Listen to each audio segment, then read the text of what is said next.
የሄርሜላ እናት እሳት ለብሰው እሳት ጎርሰው ወደ አብርሽ እንደመጡ መረጃ ደርሶኛል። ሌላው ደግሞ ግርምርምርም የሚላችሁ ማለት ነው ሄርሜላ ያላገባች ነው የሚመስላችሁ ከዚህ በፊት ለካስ ከዚህ በፊት በትዳር ገብታ ብዙ ፈተና ያየች እንደሆነች እናትየዋ ሚስጥር አወጡ። እንዲሁም ልጅ እንደወለደች ከድሮ ባለቤቷ ልጁንም ለእናቷ ሰጥታ እንደሆነ እንደዚህ እብድ የምትለው እናትየዋ ሚስጥሩን አውጥተዋል። ይሄ ሚስጥር አልቻለኝ ሲል ነው የመጣሁት። አልቻለኝ ነው እንጂ ሰሞኑን እንግዲህ ቪዲዮ እየሰራው አይደለም አይደል ቤተሰብ። ግን ይሄ ሚስጥር ከበደኝ። ይሄ ነገር ሲደርሰኝ እንዴት እንቅልፍ ልተኛ ብዬ አሁን እችን መረጃ ለእናንተ ላደርሳችሁ ነው የመጣሁት። ሰላም ውድ የኤፊሾ ቤተሰቦች እንዴት ናችሁ? በያላችሁበት የዓለም ዳርቻ ሰላማችሁ ብዘት ተረፍረፍ ይበልልኝ።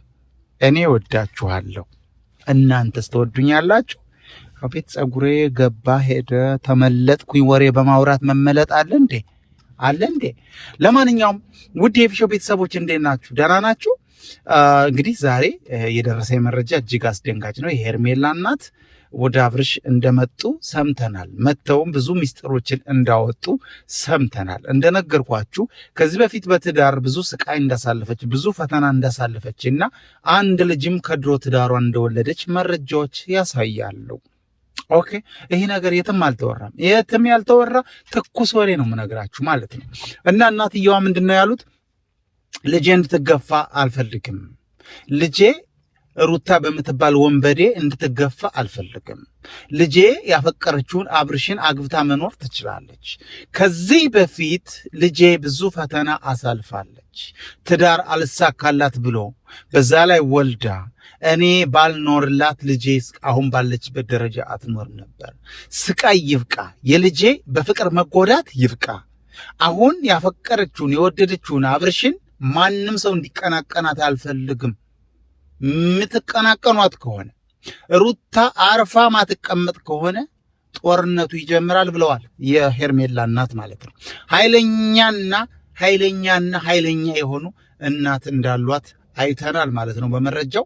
ለማንኛውም ይህ ሁሉ ማንገራገሪያ ለማን ነው ብለን በደንብ መረጃውን ስንፈትሸው ለሩታ መሆኑ ገብቶናልና ሩታ እህታችን ጠንቀቅ ማለቱ ያስፈልግሻል እልሻለሁ። ለማንኛውም ውድ ቤተሰቦቼ ጠፍቻለሁ። ስጠፋ ደግሞ ያው እናንተ ቅር እንደሚላችሁ ይገባኛል። ይህም ቪዲዮ አደራ 10 ጊዜ ኮፒ ሊንክ አድርጉት።